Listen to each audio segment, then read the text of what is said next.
सभी paper physics को classes चल रहे हैं जिसका प्लेलिस्ट भी आप लोग सभी लोगों को उपलब्ध हो जाएगा। यहाँ पे प्रश्न क्या पूछा गया है, निम्नलिखित कौशल के मूल्यांकन के लिए खाली स्थान जरूरी नहीं है। लेख निबंध लेखन, वाद विवाद प्रतियोगिता, लिखित प्रश्न उत्तर या कहानी लेखन। सभी लोगों को 5 सेकंड का वक्त दिया जाएगा। 5 सेकंड के अंदर आपको क्या है इस प्रश्न का जवाब देना है। सभी लोग सोचिए कि लिखित कौशल के मूल्यांकन के लिए क्या जरूरी नहीं हो सकता है। अब देखिए लिखित कौशल के लिए लेख व निबंध तो जरूरी होगा ही होगा, लिखित प्रश्न उत्तर ये भी आपका जरूरी होगा, कहानी लेखन ये भी जरूरी होगा। लेकिन यहाँ पे जो कह रहा है आपका वाद विवाद, क्योंकि वाद विवाद में क्या होता है, हमें बोल चालना होता है। वाद विवाद प्रतियोगिता में लिखित कौशल का कोई मूल्यांकन नहीं होता है। वहां पे वाद विवाद प्रतियोगिता में आपको केवल किसका मूल्यांकन किया जाता है, लिखित का नहीं होता है। वहां पे आपके भाषा का, आपके शब्द भंडार की क्षमता का मूल्यांकन होता है कि आपके शब्द भंडार, कितने शब्द भंडार हैं आप लोगों के पास, ठीक है, तो ये चीजें होती हैं। तो यहाँ पे आपका वाद विवाद प्रतियोगिता जो है लिखित कौशल का मूल्यांकन नहीं होगा, बाकी आपके लिखित कौशल के मूल्यांकन हो जाएंगे। तो सभी लोगों को यह भी जानना जरूरी है कि कौन कौन से किसके मूल्यांकन होना चाहिए, कौन कौन से किसके नहीं होना चाहिए। ठीक है, सभी लोग समझ रहे हैं। सभी कमेंट करेंगे मेरे प्यारे प्यारे भाइयों की प्यारी प्यारी बहनें, गृहिणी, सभी शिक्षक बंधु जिनका सपना है अध्यापक अध्यापिका बनना, शिक्षक बनना। जयसवाल सर आप सभी का हाथ जोड़कर आप सभी भावी अध्यापक अध्यापिकाओं का स्वागत अभिनंदन करते हैं, प्रत्येक ब्रदर सिस्टर एंड टीचर्स का। चलिए ध्यानपूर्वक समझिएगा, इस प्रश्न का जवाब दीजिएगा कि निम्नलिखित में से कौन सा मौखिक अभिव्यक्ति का महत्व नहीं दर्शाता है। नेगेटिव नकारात्मक प्रश्न जो है ज्यादा पूछे जाते हैं। मौखिक अभिव्यक्ति में अनुकरण और अभ्यास के अवसर बराबर मिलते हैं। मौखिक भाषा के प्रयोग में कुशल व्यक्ति अपनी वाणी से जादू जगा सकता है। लोकप्रिय नेताओं के भाषण इसी बात का आपका प्रमाण भी है। यह सामाजिक संबंधों के सुदृढ़ बनाने में एवं सामाजिक जीवन में सामंजस्य स्थापित करने में मौखिक भाषा की प्रमुख भूमिका होती है। यह मौलिक भाषा का प्रभाव सब पर नहीं पड़ता है। तो मौखिक अभिव्यक्ति का इसमें से बताइए क्या महत्व नहीं दर्शाएगा मौखिक अभिव्यक्ति का। सभी लोग बताइएगा ध्यानपूर्वक, सभी लोगों को ध्यानपूर्वक समझना है और कमेंट करना है यहाँ पे। तो क्या हो जाएगा, मौखिक अभिव्यक्ति यहाँ पे दिया गया है।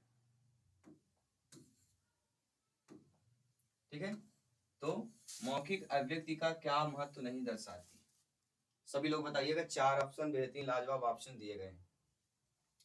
देखिए हम सभी लोग जानते हैं मौखिक अभिव्यक्ति के कारण ही अनुकरण और अभ्यास के अवसर बराबर मिलते हैं। जहां अवसर शब्द दिया है तो पेडागोजी में तो पॉजिटिव होता है, ये शब्द आप लोगों को सभी को जान लेना है। कुशल व्यक्ति अपनी वाणी से जादू जगा सकता है। लोकप्रिय नेताओं का भाषण इसी बात का है, अपनी मेरे प्यारे प्यारे भाइयों, मेरी बहनों, ठीक है, आपने सुना ही होगा भाषण में। तो लोकप्रिय भाषा में अपना एक अलग अंदाज होता है, मौखिक व्यक्ति होती है।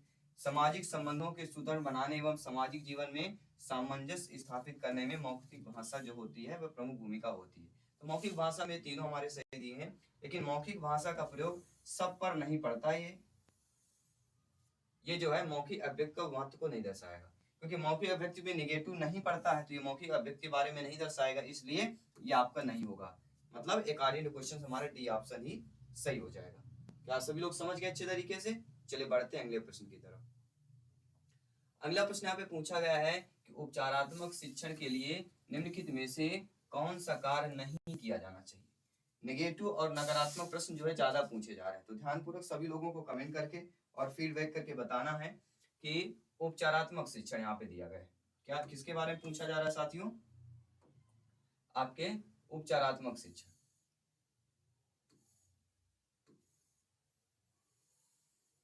उपचारात्मक शिक्षण के लिए कौन सा कार्य नहीं होगा, सतत और व्यापक मूल्यांकन, प्राथमिक स्तर पर बच्चों के परीक्षा में फेल होने पर उन्हें अगली कक्षा में प्रोन्नत करने से रोकना, उच्चतर माध्यमिक कक्षाओं में विज्ञान विषय को अलग अलग संकायों के रूप में पढ़ना या पढ़ाना, माध्यमिक कक्षाओं में विज्ञान विषय के संयुक्त विषय के रूप में पढ़ाना।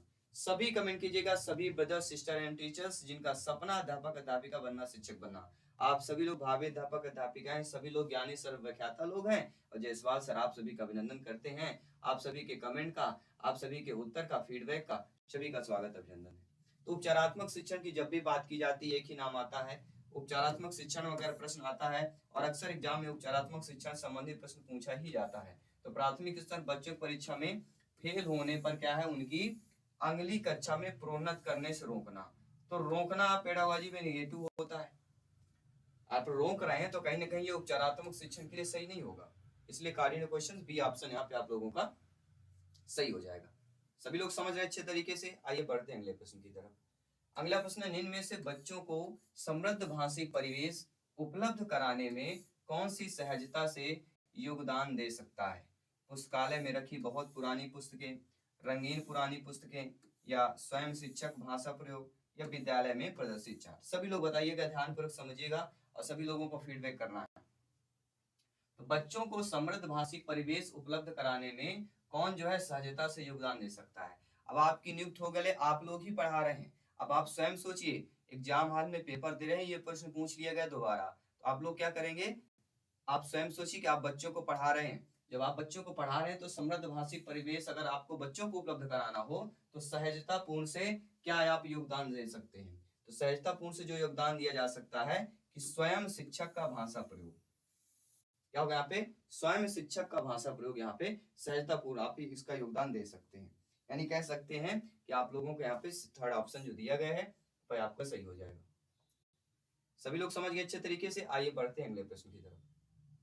अगला प्रश्न बहुत ही आसान से पूछा गया था कि निम्न में से पाठ्य पुस्तक की विषय वस्तु का प्रस्तुतिकरण क्या नहीं होना चाहिए? और आपको बता देता हूँ, प्रीवियस ईयर के क्वेश्चन में 20% पूछे जाते हैं, और जो प्रीवियस फिजिक्स क्वेश्चन को अच्छे से समझते हैं उनको 80% चांस होता है सिलेक्शन का। 80% जितने भी सिलेक्शन हमें मिले हैं सभी हमारे से कनेक्ट है।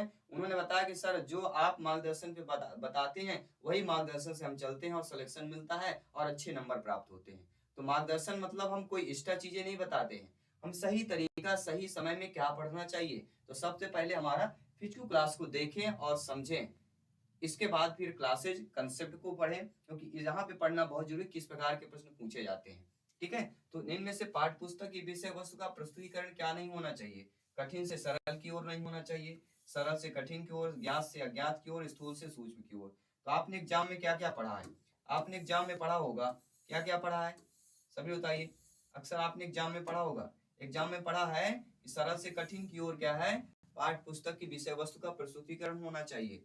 पाठ्य वस्तु का प्रस्तुतिकरण ज्ञात से अज्ञात की ओर होना चाहिए, और स्थूल से सूक्ष्म की ओर। स्थूल मतलब बड़ा होता है, सूक्ष्म मतलब छोटा, बड़े से छोटे की तरफ। ठीक है, जैसे आरोही अवरोही क्रम गणित में चलता है, उसी प्रकार से आपके पेडागोजी हिंदी में स्थूल से सूक्ष्म। स्थूल मतलब बड़ा, सूक्ष्म यानी छोटा। ठीक है, तो पाठ्य पुस्तक की इसमें जो कठिन से सरल, कठिन से सरल जो है पाठ्य पुस्तक की विषय वस्तु का प्रस्तुतिकरण कतई नहीं होना चाहिए, कभी नहीं होना चाहिए। यहाँ पे कार्य क्वेश्चन हमारा कौन सा वाला सही हो जाएगा? सभी लोग बताइएगा ध्यान पूरा। कठिन से सरल अर्थात पहला ऑप्शन जो दिया गया है वह आप लोगों का यहाँ पे सही हो जाएगा। इसके बाद हम बात करेंगे अगले प्रश्न की कि निम्न में से आगमन विधि को अन्य किस नाम से जाना जाता है? देखिए, ग्रामर तो आप बचपन से पढ़ते आ रहे हैं, लेकिन ये चीज समझना बहुत जरूरी है आप सभी के लिए। ठीक है, तो आगमन विधि के बारे में प्रश्न आ गया। आगमन विधि, निगमन विधि, और आगमन निगमन ऐसी विधियां हैं जहां से एक दो प्रश्न आता ही आता है, तो समझिएगा अच्छे तरीके से।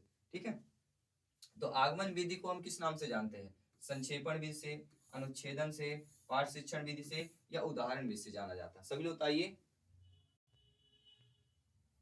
आगमन निगमन विधि, और आपने पढ़ा होगा आगमन मतलब उदाहरण से नियम की ओर, निगमन आपने पढ़ा नियम से उदाहरण की ओर। ये तो चीजें आपकी पता होनी चाहिए, आपने डीएल बीएड में भी देखा होगा।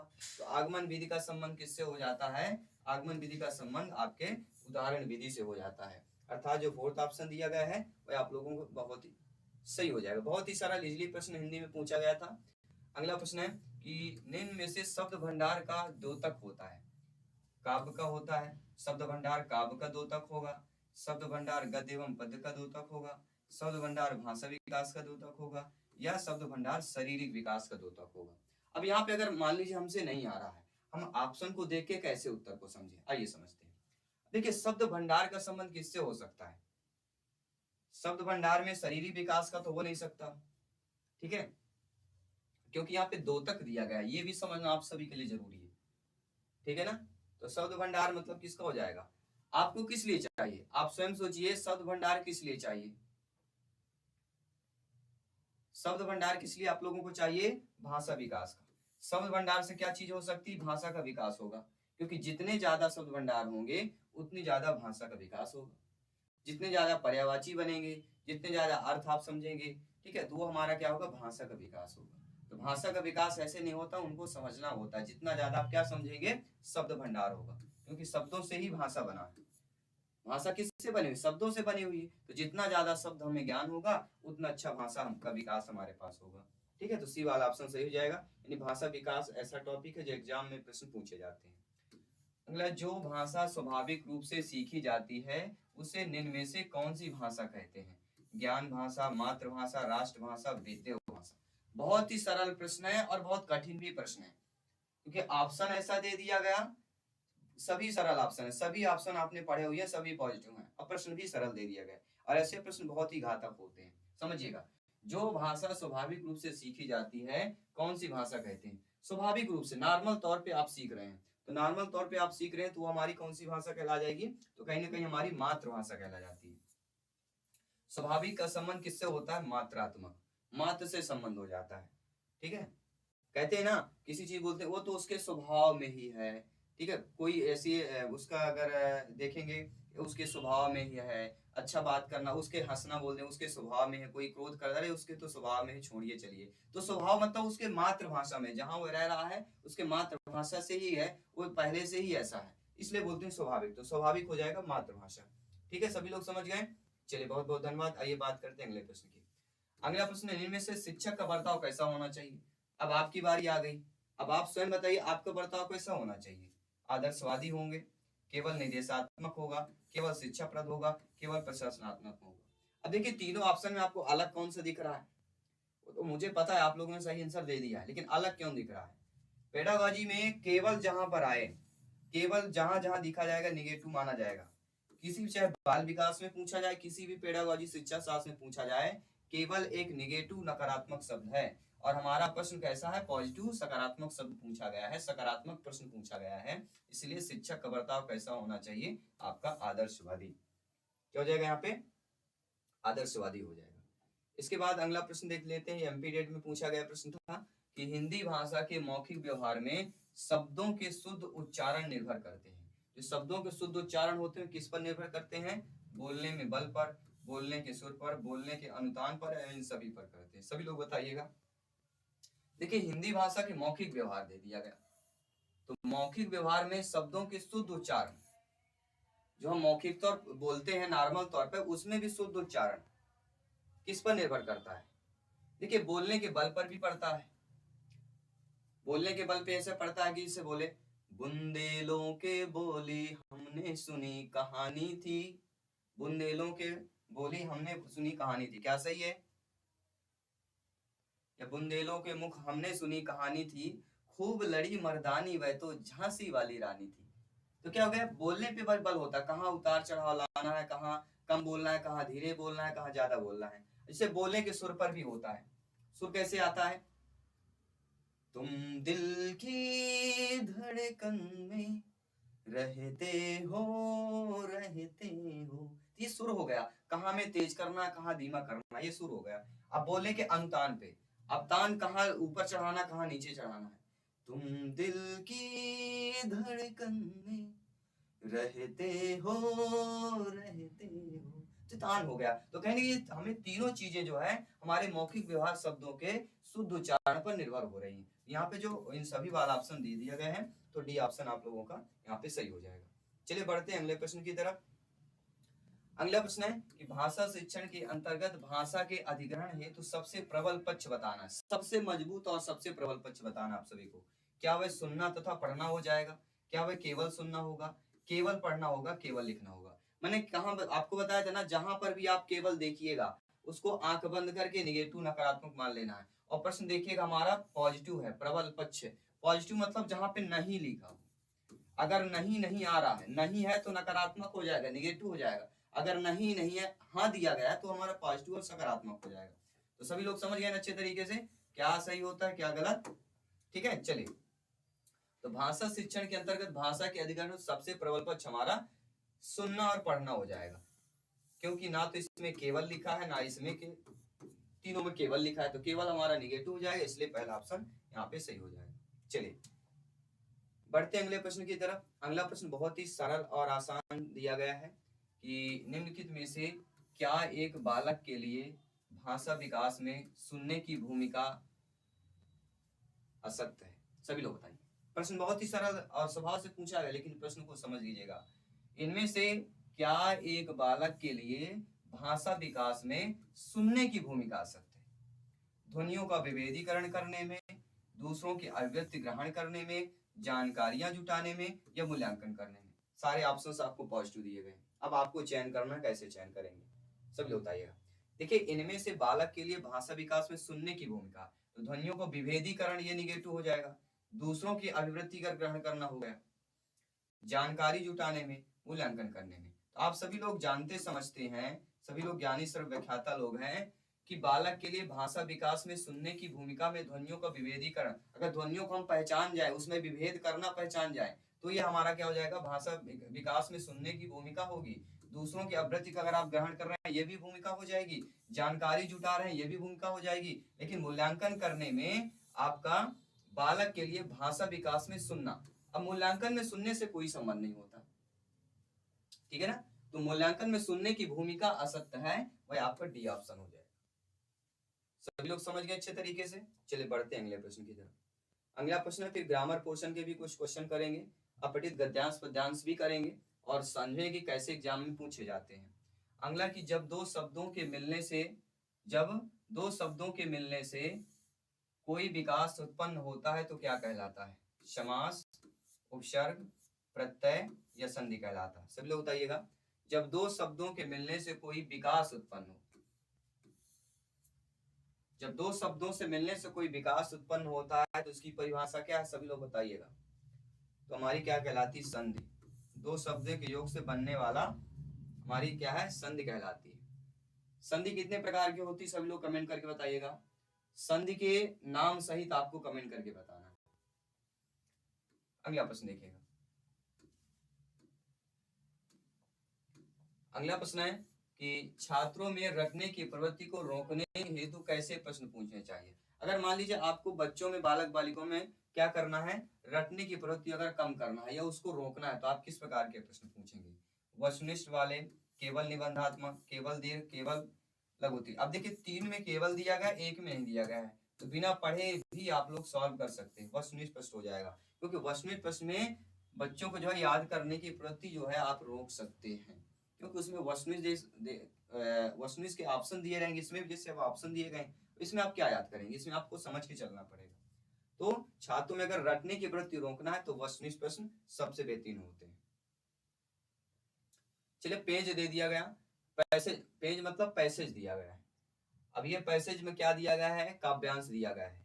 मेरे भोले मूर्ख हृदय ने कभी न इस पर किया विचार, मेरे भोले मूर्ख हृदय ने कभी न इस पर किया विचार, विधि ने लिखी भाल पर मेरे सुख की घड़ियां दो ही चार, चलती रही सदा ही मृग तृष्णा सी, आशा मत वाली सदा लुभाया जीवन साकी ने दिखला रीति प्याली, मेरी कलित कामनाओं की ललित लालसाओं की धूल, आंखों के आगे उड़ उड़ करती व्यथित हृदय में शूल, उन चरणों की भक्ति भावना मेरे लिए हुई अपराध, कभी न पूरी हुई अभागो जीवन की भोली सी साध। ये एक सुंदर सी कविता दी गई है और इस सुंदर सी कविता के प्यारे प्यारे प्रश्न देखते हैं, क्या प्रश्न पूछे जा रहे हैं। तो सुंदर सी कविता के प्यारे से प्रश्न पूछा गया है कि निम्नलिखित में से उपयुक्त पंक्तियों में रचयिता का नाम बताना है। और रचयिता का नाम सभी लोग जानते हैं, कौन होगा? सुभद्रा कुमारी चौहान जी। तो पहला ऑप्शन ये आपका सही हो जाएगा अगर ये पूछा जाता है। इसके बाद अगला प्रश्न पूछा गया था कि उपयुक्त पंक्तियों के अनुसार रिक्त स्थान भरना है, कि आंखों के आगे उड़ उड़ करती व्यथित। अब आंखों के आगे उड़ उड़ करती व्यथित, अब हम यहाँ पे देखेंगे। अब आंखों के आगे देखिएगा, यहाँ पे दिया गया है आंखों के आगे उड़ उड़ करती व्यथित हृदय में सूल। यहाँ पे क्या दिया गया है? हृदय में सूल दिया गया है, आप सभी लोग देख पा रहे हैं। तो वही देख लेना, हमें वही उत्तर कर लेना। अब देखिए, हृदय में सूल देखिए किस ऑप्शन में दिया गया है। हृदय में सूल आपके बी ऑप्शन में दिया गया, तो बहुत ही आसान भाषा में आपका सही हो जाएगा बी ऑप्शन। ठीक है, अब बढ़ते हैं अगले प्रश्न की तरफ। अगला प्रश्न है कि वाक्य किसी श्रेष्ठ का मान या स्वागत के लिए निम्न में से एक शब्द का चयन कीजिए। क्या है? किसी श्रेष्ठ का मान या स्वागत कर ठीक है, जब हम किसी श्रेष्ठ मान का स्वागत करते हैं किस भाषा का प्रयोग करते हैं? अतिशयोक्ति, उद्योपांत, अभिनंदन या अवाची। अतिशयोक्ति मतलब कोई बढ़ा चढ़ा के बातें की जाए तो अतिशयोक्त हो जाएगा। अद्योपांत, अभिनंदन, अवाची। हम सब लोग आप सभी का स्वागत है, अभिनंदन है, ठीक है, तो अपने आप आपके मुख से निकल आएगा। स्वागत के बाद अभिनंदन निकल ही आता है, तो कहीं ना कहीं स्वागत के लिए जो एक शब्द होता है वह कहलाता है हमारा अभिनंदन। यहाँ पे क्या हो जाएगा? यहाँ पे आपका स्वागत के लिए एक शब्द हमारा अभिनंदन हो जाएगा। यहाँ पे जो सी ऑप्शन आप लोगों को दिया है वह सही हो जाएगा। नो डाउट सभी लोग समझ पा रहे हैं। बहुत बहुत धन्यवाद सभी का। सभी ध्यानपूर्वक समझते जाएगा, फीडबैक करते जाएगा। सभी मित्रों को जय हिंद, वंदे मातरम। साथियों सभी लोग ध्यानपूर्वक कमेंट करिएगा। मेरे प्यारे प्यारे सभी शिक्षक बंधु, ब्रदर, सिस्टर एंड टीचर, प्रश्न है उपयुक्त पंक्तियों के संदर्भ में साध का अर्थ पूछा गया है। साध का अर्थ क्या होगा? आकांक्षा, अनाकांक्षा, विरक्ति या द्वेष। साध का अर्थ क्या होता है? सभी लोग बताइएगा। साध का अर्थ होता है कहीं ना कहीं आकांक्षा रखना। साध का अर्थ हमारा क्या हो जाता है? आकांक्षा से संबंधित हो जाता है। ठीक है, सभी लोग समझ पा रहे हैं ना? साध का अर्थ क्या हो जाएगा? आकांक्षा। पहला ऑप्शन जो दिया गया वह आप लोगों का यहाँ पे सही हो जाएगा। इसके बाद बढ़ते हैं आपका अगले प्रश्न की तरफ। अगला प्रश्न दिया गया कि निम्न में से किस शब्द का प्रयोग, जी हाँ, किस शब्द का प्रयोग उपयुक्त पंक्तियों में नहीं किया गया है? जो पंक्तियां हैं उन पंक्तियों में हमें देखना इन शब्दों का किसका नहीं किया गया है। मृग तृष्णा का, साध का, आराधना का, शूल का। तो पंक्तियां जब आप देखेंगे तो समझ जाएंगे। पंक्तियां हमने मृग तृष्णा भी पढ़ा है, साध भी पढ़ा है, शूल भी पढ़ा है, लेकिन आराधना शायद हमने नहीं पढ़ा है पंक्ति में। ठीक है, इसलिए कहते हैं ना पंक्ति को जो है आपको एक बार पढ़ लेना चाहिए अच्छे तरीके से। ठीक है, पंक्ति को क्या करना, आप सभी लोगों को अच्छे तरीके से पढ़ना चाहिए। जब आप पंक्ति को अच्छे तरीके से पढ़ते हैं तो आप लोग अच्छे तरीके से समझ पाते हैं।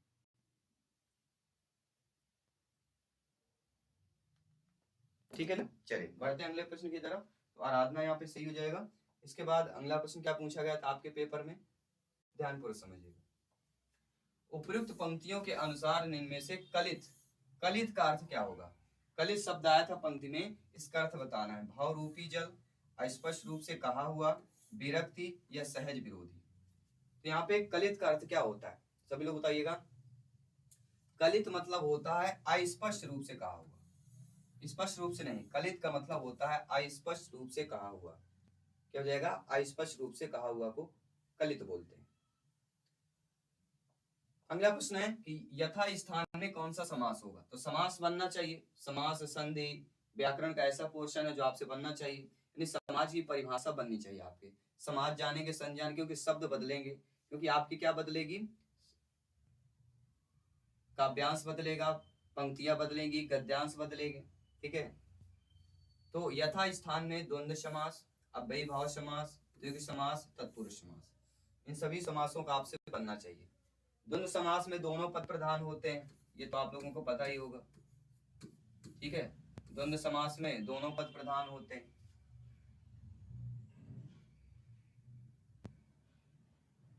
द्विगु समास में हमारा क्या होता है? संख्यावाचक होता है।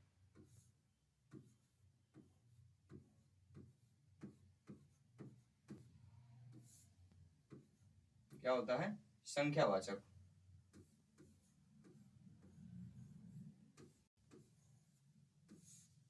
ठीक है, तो यथा स्थान हमारा कौन सा हो जाएगा यहाँ पे? राइट ऑप्शन, यथा स्थान मतलब अव्ययी भाव समास हो जाएगा। अव्ययी भाव समास आपका क्यों होगा? क्योंकि यथा यहाँ पे क्या है? हमारा अव्यय यहाँ पे क्या हो गया? इसमें जो अव्यय हो जाएगा वो यथा हो जाएगा। यथा यहाँ पे क्या हो जाएगा? यथा संभव में यथा हमारा अव्यय हो जाएगा, और इसी के कारण हम इसे अव्ययी भाव समास हो जाएगा। यथा स्थान का मतलब होता है, इसका अर्थ क्या होगा? यथा स्थान का मतलब होता है शक्ति के अनुसार। यथा स्थान का मतलब होता है शक्ति के अनुसार। अब चलिए गद्यांश देख लेते हैं। यह आपका गद्यांश दिया गया है, इस गद्यांश से प्रश्न करेंगे। गद्यांश दिया गया है कि हमारे अंग्रेजी दोस्त माने या ना माने, मैं तो यही कहूंगा कि गुल्ली डंडा सब खेलों का राजा है। अभी भी कभी लड़कों को गुल्ली डंडा खेलते देखता हूँ तो जी लोटपोट हो जाता हूँ कि इनके साथ जाकर खेलने लगूं। ना लान की जरूरत होती है, ना कोर्ट की, ना विलायती खेलों में सबसे बड़ा एव है कि उनके सामान महंगे होते हैं।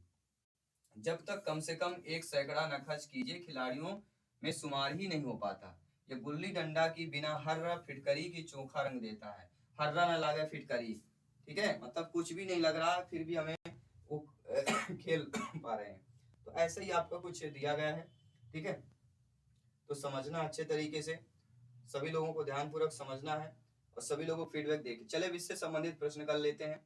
ये प्रश्न आपका दिया गया है, क्या प्रश्न दिया गया, सभी लोगों को ध्यानपूर्वक समझिएगा, ठीक है, कि गुल्ली डंडा सब खेलों का राजा है, इसमें क्यों है, गुल्ली डंडा सब खेलों का राजा किस लिए है कि बहुत सारे मित्रों की जरूरत होती है, गुल्ली से आंख फूट जाने का भय होता है, इसके लिए लॉन कोट या नेट की जरूरत होती है, बिना दाम कौड़ी के खेले जाते हैं। तो आप सभी जानते हैं गुल्ली डंडा सब खेलों का राजा क्या होगा, इसका अर्थ हमारा क्या हो जाता, अभी हमने पढ़ा भी है। गुल्ली डंडा में सब खेलों का राजा का जो हमारा अर्थ निकल के आ रहा है, कहीं ना कहीं पता चलता है कि बिना दाम कौड़ी के खेले जाते हैं। हमने क्या पढ़ा, बिना दाम कौड़ी के खेलना गुल्ली डंडा, क्योंकि एक डंडा और गुल्ली बना लेना घर में ही बना सकते हैं, लकड़ी का बन जाएगा, वो खुद बन जाता है। अगला है कि निम्न में से कौन सी गुल्ली डंडा जरा सी है खासियत नहीं है। अब गुल्ली डंडा की जरा सी खासियत बताइए कौन सी नहीं होगी। छूत अछूत अमीर गरीब का भेदभाव नहीं, दुनिया भर की मिठाइयों की मिठास भरी है, इसके सामान महंगे होते हैं। तो ये आपका गलत हो जाएगा, क्योंकि गुल्ली डंडा के सामान महंगे नहीं होते हैं।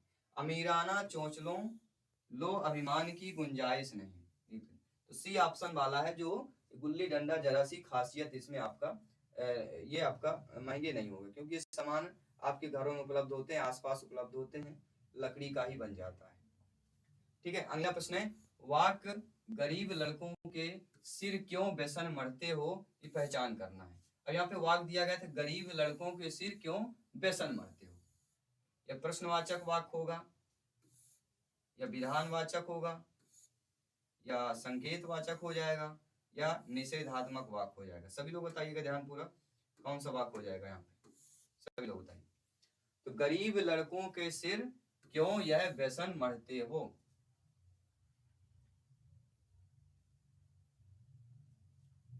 यहाँ पे सभी लोग देख पा रहे हैं क्या लगा हुआ है, क्वेश्चन मार्क। तो क्वेश्चन मार्क लगा हुआ है तो कहीं ना कहीं हमारा कौन सा हो जाएगा, प्रश्नवाचक कहला जाएगा। क्या कहला जाएगा हमारा यहाँ पे, क्वेश्चन मार्क मतलब होता है प्रश्नवाचक हो जाएगा।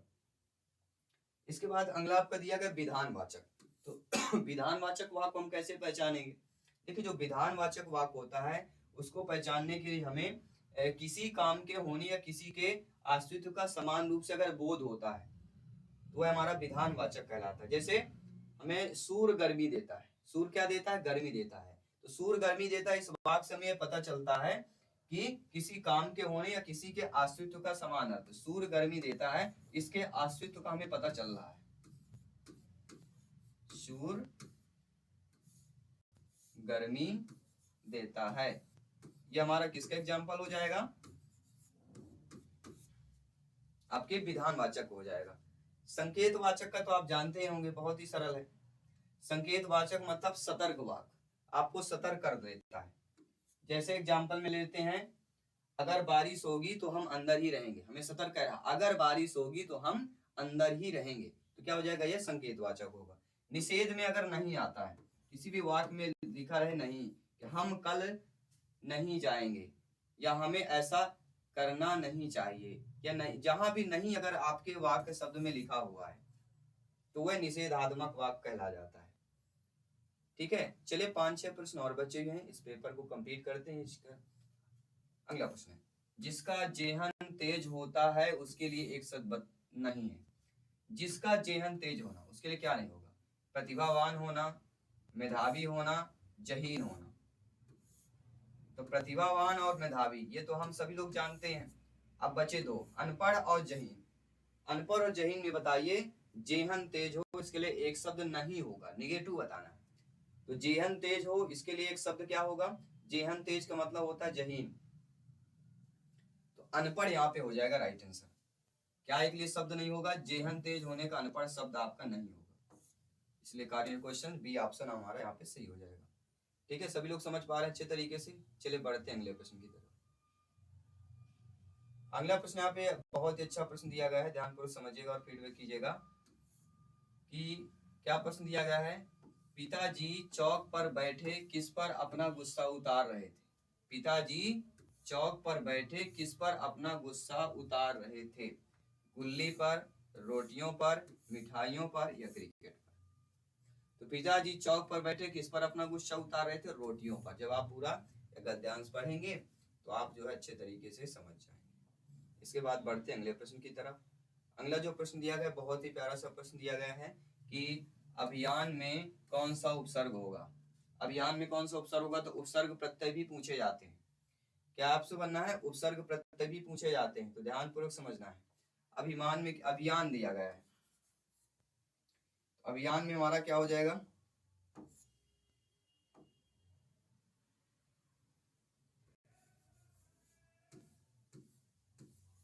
सभी लोग ध्यानपूर्वक समझिएगा, सभी लोग कमेंट करना। अभियान में हमारा क्या हो जाएगा, उपसर्ग क्या लगता है पहले, तो अभी देखिएगा सी ऑप्शन, सी ऑप्शन हमारा यहाँ पे सही हो जाएगा। अभियान में अभी उपसर्ग हो जाएगा, उपसर्ग प्रत्यय धातु ये बनना चाहिए। अगला प्रश्न, निम्न में से गद्यांश का उचित शीर्षक, तो गुल्ली डंडा था, गुल्ली डंडा से हमारा क्या उचित शीर्षक हो सकता है, खेल, बचपन, शरारत या गुल्ली डंडा। यहाँ पे खेल जो शब्द दे दिया गया, पहला ऑप्शन जो दिया गया है आप लोगों का यहाँ पे सही हो जाएगा। ठीक है, चलिए बढ़ते हैं अगले प्रश्न की तरफ। अगला प्रश्न यहाँ पे दिया गया आप लोगों का, बिना बिना हर्रा फिटकरी के चोखा रंग यह एक है। यह आपकी लोकोक्ति है, मुहावरा है, व्यंग है, ये चुटकुला हो जाए। सभी लोग बताइएगा।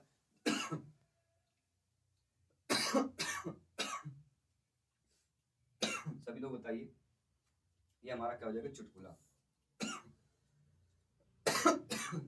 बिना खर्च किए काम बन जाना।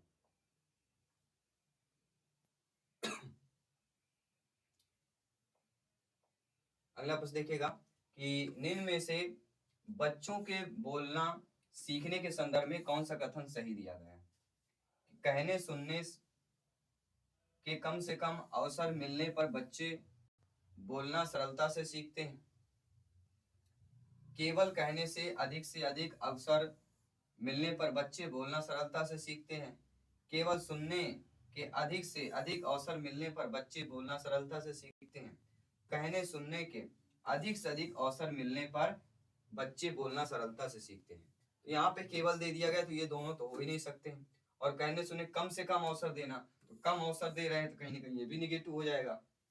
तो हमारा कौन सा सही हो जाएगा कि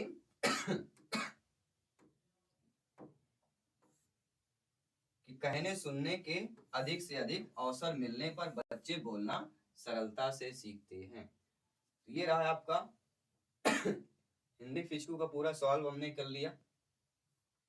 ठीक है, आई होप सभी लोगों ने अच्छे तरीके से समझा भी होगा। ठीक है।